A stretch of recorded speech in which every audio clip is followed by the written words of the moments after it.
Olá, Camel Riders, meus amigos do Bikes e Camelo. Hoje eu vou contar uma história que você não conhece da origem dessa bicicleta.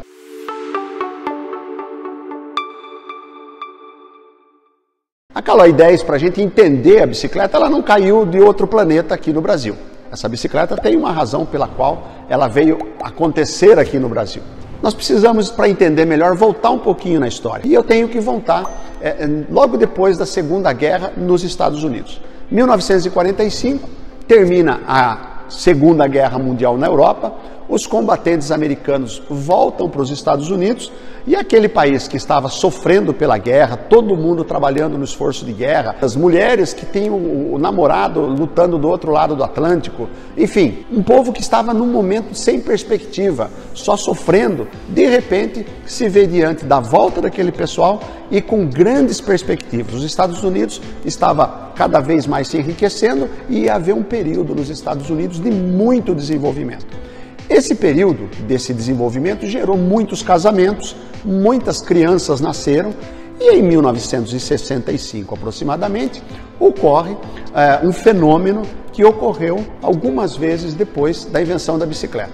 Nos Estados Unidos, dos anos específicos de 1965 até 1975, ocorre um boom de bicicletas nos Estados Unidos. Todo mundo começa a procurar bicicleta, todo mundo quer andar de bicicleta e as vendas explodem. Só para vocês terem uma ideia, em 1972, 73 e 74, os Estados Unidos vendeu mais bicicletas do que carros, né? O que era que gerava tanta necessidade dos bebês que haviam nascido nesse baby boom, que depois passou a se chamar de baby boomers? Eles começaram a querer ir para ter lazer, eles começaram a querer praticar esportes e eles começaram também, já havia um início do movimento hippie, alguma coisa nesse sentido, que vai depois ter um movimento hippie forte, em que eles queriam uma vida mais livre, mais alegre, mais saudável, e os velhos não estavam com nada, os velhos estavam comprando carrões com motores V8 e tal, e a juventude não queria carrões com motores V8, eles queriam andar de bicicleta, eles queriam, aqueles que já trabalhavam, queriam ir para o trabalho de bicicleta, inclusive criou-se um termo nos Estados Unidos que são as commuters bike. Escreva aí porque o meu inglês de Itapetininga é terrível. Commuters bike, que eram as bicicletas usadas para ir trabalhar. As pessoas se deslocavam da casa para o trabalho de bicicleta, deixavam o carro, optavam por usar a bicicleta. Bicicletas, certamente, nos Estados Unidos, melhores do que as que nós tínhamos aqui no Brasil na mesma época. Nesse contexto todo, falta bicicleta nos Estados Unidos.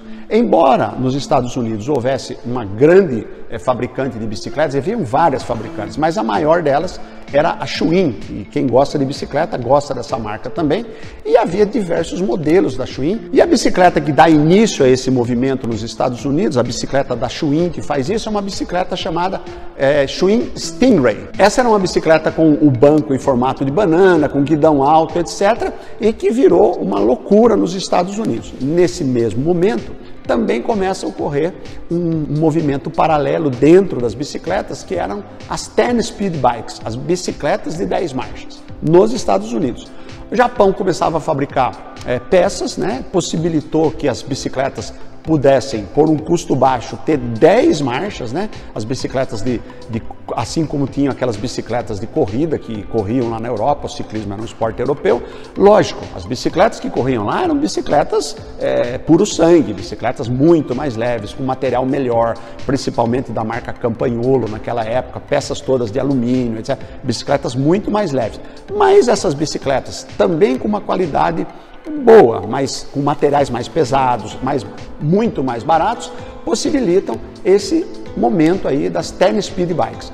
E os Estados Unidos tinha muitas bicicletas desse modelo, recebia de diversos lugares muita bicicleta. Só para ficar na fabricante Schwinn, havia pelo menos 4 bicicletas que eram famosas e que tinham esse jeitão de Caloi 10. Elas eram a Paramount, a Varsity, a Continental e a Letour. 4 bicicletas bastante parecidas com o que depois passou a ser a nossa Caloi 10. Então, por que eu estou contando a história dessa maneira? A Caloi 10 não é alguma coisa que cai da estratosfera e cai aqui no Brasil, essa bicicleta. Não. A Caloi 10 é fruto de um momento da história. Nessa época desse boom, havia nos Estados Unidos uma grande empresa chamada West Coast Cycle Supply Company. Coloquem escrito aí porque o inglês de Itapetininga é meio difícil de entender. Mas enfim, era uma empresa chamada West Coast que fazia fornecimento de bicicletas para as empresas, para as lojas de departamento. As lojas de departamento era o lugar mais comum onde você comprava produtos de consumo. E nos Estados Unidos eram muito fortes essas lojas e essa empresa, a West Coast, fornecia essas lojas. E ficou, o mercado americano era tão grande que faltou bicicleta nos Estados Unidos. Agora eu tenho que fazer uma pausa na história porque para introduzir um novo personagem na nossa história. Acabaram as bicicletas nos Estados Unidos e nós estamos aqui no Brasil, não existe Caloi 10, nós não estamos fabricando Ten Speed Bike aqui, mas agora eu preciso dar os créditos a um grande amigo meu, que eu quero falar dele com o maior carinho, que é o Antônio Carlos Alves. Antônio Carlos Alves, o mais conhecido como Biscuit, ele é um cara muito importante, é uma pessoa muito importante para o ciclismo de uma maneira geral, embora muita gente, talvez falando assim o nome, não conheça. Quem viveu ali pelos anos de 50 e 60 e 70, existia no Brasil uma cartilha de alfabetização que todo mundo foi alfabetizado por essa cartilha. A cartilha se chamava Caminho Suave. Quem é mais antigo aí, pergunta para o pai, pergunta para o tio aí, quem não lembra disso, sobre essa cartilha Caminho Suave. O Biscuit, que não escreveu a cartilha Caminho Suave, na década de 70 ele escreve um livro sobre ciclismo chamado Ciclismo para Todos. Esse livro era acho que talvez o único material que nós tínhamos naquela época em português, que ele dava dicas, ele contava a história do ciclismo brasileiro, dos ciclistas alguns ciclistas que já tinham uma certa fama naquela época, algumas vitórias internacionais que alguns ciclistas brasileiros já haviam obtido. Esse livro do Biscuit, O Ciclismo para Todos, fala desse ciclismo, dá dicas de treinamento, dá dicas de alimentação, fala das regras do esporte e tal. E por que eu usei a Caminho Suave? Porque o Ciclismo para Todos, ele formou uma geração de ciclistas. Era um livro que todo ciclista que queria se informar um pouco mais, lia esse livrinho do Biscuit. Biscuit está atualmente com 84 anos, trabalhou muitos anos na Caloi e tem uma memória prodigiosa. Ele é muito lúcido e não só lúcido, ele é um cara que tem cabeça de jovem, ele pensa como jovem, ele não é aquele tipo de velho meio irritado com tudo, meio neurastênico, não, ele é um cara zen pra caramba, um cara que continua pensando lá na frente e tal, e um grande amigo meu. O Biscuit, por que eu estou falando dele? Porque além de ele ter escrito esse livro e ter trabalhado na Caloi por muitos anos, ele participou ativamente do lançamento da Caloi 10. E ele me contou essa história pessoalmente, nós tivemos muitas conversas por telefone, por WhatsApp, foram muitas horas de conversa que possibilitaram contar com detalhes essa história que eu posso contar para vocês. Eu quero também acrescentar que eu procurei outras pessoas, talvez eu fale ao longo do programa, mas nenhuma delas deu uma contribuição tão grande quanto o Biscuit sobre esse assunto. Voltando ao assunto da Caloi 10, essa empresa chamada West Coast manda para o Brasil um americano, a empresa era americana, manda um americano, mas que era descendente de porto-riquenhos. E ele falava muito bem o espanhol. Ele vem aqui falando espanhol e procura a maior empresa, que ele sabia que aqui no Brasil tinha uma empresa muito grande, fabricante de bicicletas. E ele procura a maior empresa, a Caloi, chega aqui e chega bem no momento em que a Caloi tinha feito uma grande fábrica, uma fábrica gigantesca, e que impressiona muito bem esse porto-riquenho. Ele é recebido por alguns executivos da Caloi, ou certamente o dono da Caloi, o diretor superintendente da Caloi. E embora a Caloi 10 não tivesse uma bicicleta com as características que eles precisavam, que era exatamente uma Ten Speed Bike, uma bicicleta de 10 marchas, era isso que eles vieram procurar aqui no Brasil, não existia. Mas mesmo assim, a Caloi 10, como bom comerciante, vendeu a bicicleta de 10 marchas para eles, que não existia. E aí, feita o contrato, etc., toda aquela coisa, né? Eu não sei exatamente o tempo em que essas coisas aconteceram, pode haver um detalhezinho para mais ou para menos aí, mas eles pegam e enviam 2 funcionários da Caloi para o Japão para encontrar uma bicicleta lá que pudesse ser vendida para os americanos com a marca Caloi. E aí, a Caloi tem uma curiosidade que ela vai se vai ser mostrada em diversos outros momentos. Nós não vamos ficar só nesse capítulo da Caloi. Caloi vai ter uma série de capítulos, porque é uma história muito longa. Mas ninguém sabe direito qual foi essa empresa que eles foram no Japão. Mas foram dois representantes da Caloi. O engenheiro Toshio, né, esse era o nome dele, não é uma brincadeira com o nome, não. O engenheiro Toshio, japonês, né, descendente de japonês, e que foi para resolver a questão da barreira linguística, de conversar no Japão, né? E também foi o Cláudio Rosa. O Cláudio Rosa, um ciclista de altíssimo nível, mas que nessa época trabalhava como diretor industrial da Caloi. Cláudio Rosa, para quem não sabe, ele começou a correr na década de 50 e, claro, o Brasil naquela época, nós não tínhamos o ciclismo profissional como ele era corrido no resto do mundo. Já falei disso em outro capítulo, é uma coisa meio complexa. Mas mesmo não sendo profissional, era um ciclismo de altíssimo nível, porque a Olimpíada, inclusive nessa época, só aceitava ciclistas amadores. Então muita gente se mantinha no amadorismo para poder disputar as Olimpíadas. Cláudio Rosa, só para vocês imaginarem, ele ganhou corridas, obviamente, no Brasil, no Paraguai, no Uruguai, na Argentina, na Itália, na França e em Portugal. Tudo isso nas décadas de 50 e 60. Ele ganhou essas corridas nesse período. E nessa época que nós estamos falando aqui, mais ou menos em 72, ele vai para o Japão e lá eles pesquisam e desenvolvem uma bicicleta para vender no mercado americano. Essa bicicleta, ela vai entrar aí para a nossa história como a Caloi Racer. Nada a ver com a Caloi Racer que vai surgir de novo em 1979, que depois, num outro capítulo, nós vamos falar, mas ela surge como Caloi Racer e ela vai com um adesivo ali na frente dela, escrito Mundo Cycles, justamente para ir para essa empresa West Coast nos Estados Unidos e que seria distribuída lá pelo território americano. Essa bicicleta, de início, por programas de incentivo do governo brasileiro, havia naquela época do governo militar uma série de incentivos às exportações. E essa bicicleta ela era uma curiosidade, ela saía do Japão, ia para os Estados Unidos sem passar pelo Brasil e era um produto brasileiro. É um negócio incrível, né? Tinha um adesivo lá, made in Brasil, inclusive. Essa bicicleta era fabricada no Japão e mandada para os Estados Unidos.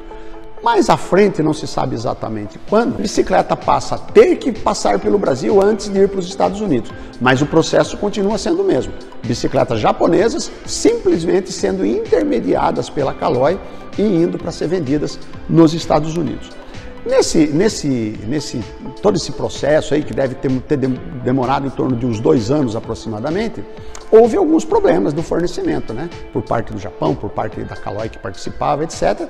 E pelo menos em 2 situações, né? Que eu não vou esmiuçar muito, mas pelo menos em 2 situações é preciso haver uma certa manutenção da Caloi em cima do produto japonês. Inclusive em 1974, e eu quero colocar essas datas aqui porque elas são muito importantes, em 1974 a Caloi manda para os Estados Unidos 3 pessoas para resolver problemas de algumas bicicletas que estavam lá. Não sabe-se exatamente se era um problema de parafusos de selim que havia acontecido, que gerou um problema de qualidade lá, e também um problema no pé de vela. Essa parte da história o Biscuit me conta, diz que a memória dele falha um pouco e tal, mas a verdade é que foram 3 pessoas da Caloi para os Estados Unidos fazer manutenção em bicicleta.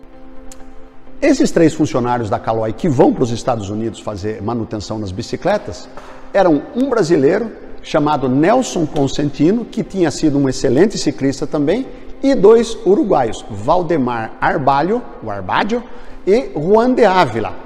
Todos os 3 trabalhavam na Caloi e eram ciclistas, né? Eram ciclistas. A Caloi tinha essa coisa, além de ela ter incentivado muito o ciclismo, ela empregava os ciclistas quando acabava a carreira ciclística deles. Diversos ciclistas com renome nacional e até internacional vieram depois a ser funcionários da Caloi. Esses 3 funcionários vão lá, e por que eu acho isso muito importante? Porque eu tive uma conversa telefônica com um amigo meu chamado Nelson Ruiz Consentino, que vem a ser filho do Nelson Consentino, esse que foi para os Estados Unidos. E ele me falou que o pai dele foi em 1974 para os Estados Unidos. Então, isso confirma uma teoria minha e de outros também, que apesar da gente não ter exatamente a data em que foi lançada a Caloi 10, porque aquele pessoal que lançou a Caloi 10 não estava preocupado em anotar datas, eles não tinham essa consciência de que estavam fazendo história. Era uma operação comercial normal e que depois virou uma história. Nesse momento, 1974, é exatamente a data que o Nelson Consentino me disse que o pai dele foi para os Estados Unidos. E também tem circulando na internet aí um cartaz da bicicleta Caloi Racer. Lembre-se, nós ainda não temos a Caloi 10, isso é muito importante. A Caloi 10 não existe ainda. Existe essa bicicleta japonesa que é vendida com o nome Caloi e mandada para os Estados Unidos.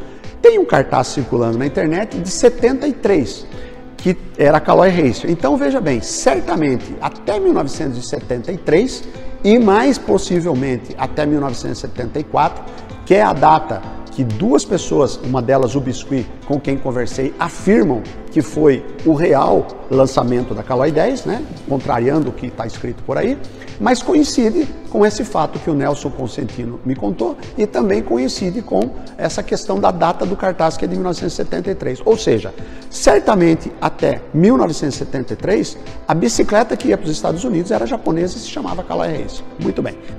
1974, então, está terminando o boom americano, né? O boom americano das bicicletas, que vai terminar em 1975, começou a esfriar, a coisa começou a baixar, mais ou menos com o que está acontecendo agora no mercado das bicicletas, que está dando uma recuada depois de um período muito longo de vendas absurdas, né? Agora está dando uma recuada. Lá começou a recuar também. E isso, talvez até aliado a alguns probleminhas de qualidade que teve, acabam gerando a extinção do contrato entre a West Coast dos Estados Unidos e a Caloi aqui do Brasil. Resultado disso, sobram no pátio diversos containers cheios de bicicletas e peças que não tinham mais para quem vender. Sobrou aquele monte de coisa lá nos pátios da fábrica da Caloi e é isso que nós vamos falar agora. Nós vamos falar agora da reunião. Uma reunião extremamente importante que vai definir o nascimento e o futuro dessa bicicleta que nós estamos falando, a Caloi 10.